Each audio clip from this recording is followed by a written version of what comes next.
Baik, hari ini kita akan belajar mengenai bilangan oksidasi atau ke depan kita sebut dengan biloks. Kenapa kita belajar bilangan oksidasi padahal sebenarnya sudah dipelajari di kelas 10? Nah, tentunya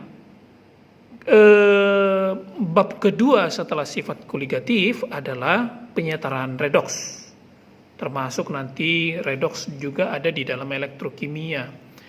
Nah, supaya lebih mantap dalam menyetarakan reaksi, maka kita harus paham, yaitu bagaimana cara menentukan bilangan oksidasi, seperti yang pernah dipelajari di kelas 10. Oke, kita istilahnya ini adalah mereview.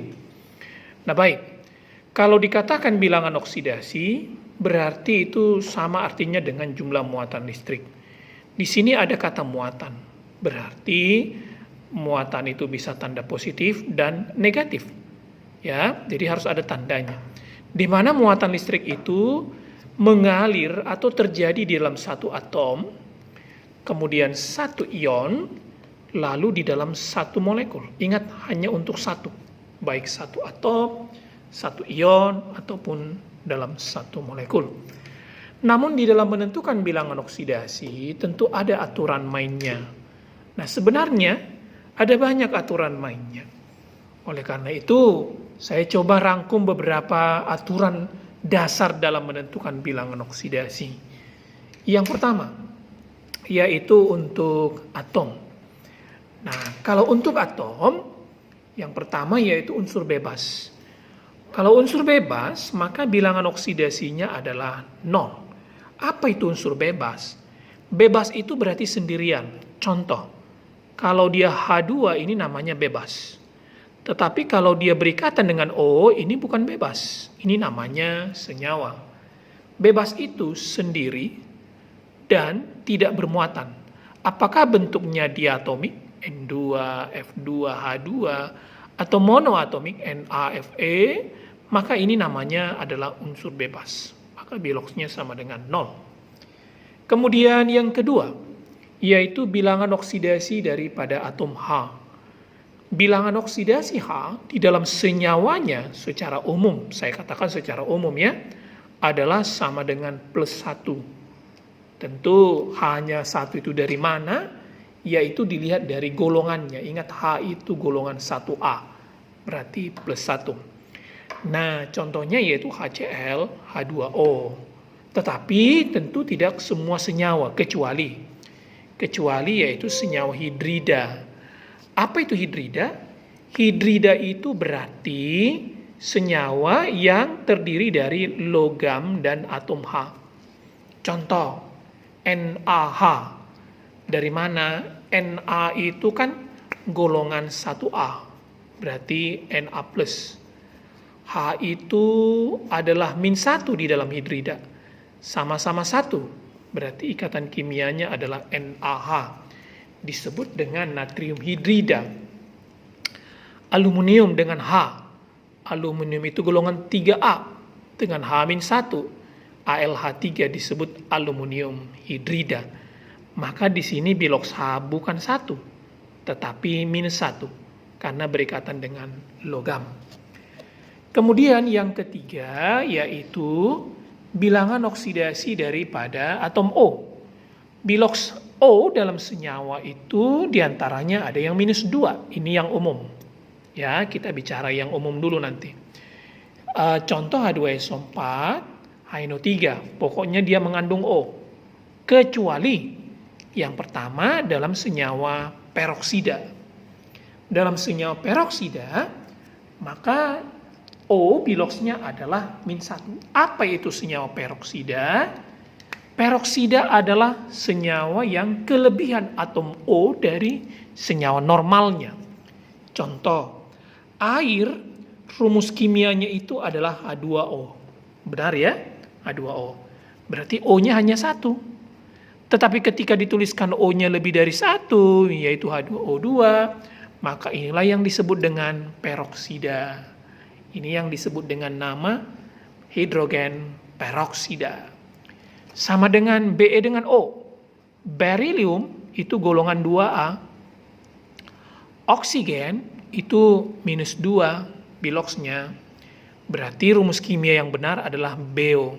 Berarti senyawa normalnya Be dan O-nya adalah 1. Tapi kalau ditambahkan 1 O, maka disebutlah dia sebagai senyawa peroksida.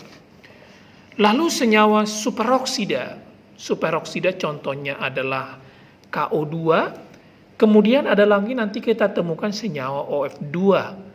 Biloxnya sama dengan plus 2. Lalu yang keempat, bilangan oksidasi logam. Khusus untuk logam, di mana logam itu kita tahu pada golongan A, ini khusus untuk golongan A ya, itu biloxnya sama dengan jumlah golongannya. Contoh, 1A biloxnya 1, 2A biloxnya plus 2, 3A biloxnya plus 3. Misalnya nih ada senyawa, contoh K2SO4.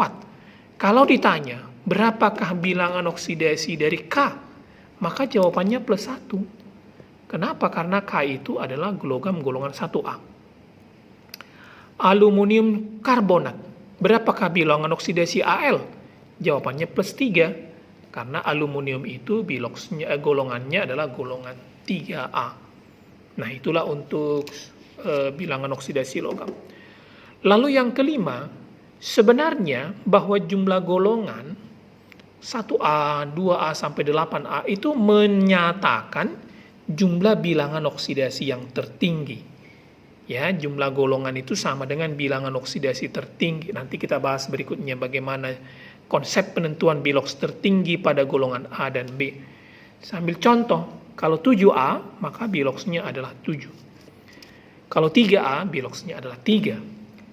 Kemudian yang keenam, golongan 7A, secara umum, saya katakan secara umum ya, biloxnya adalah min 1. Walaupun nanti sebenarnya ada senyawa yang bilox golongan 7A bukanlah min 1.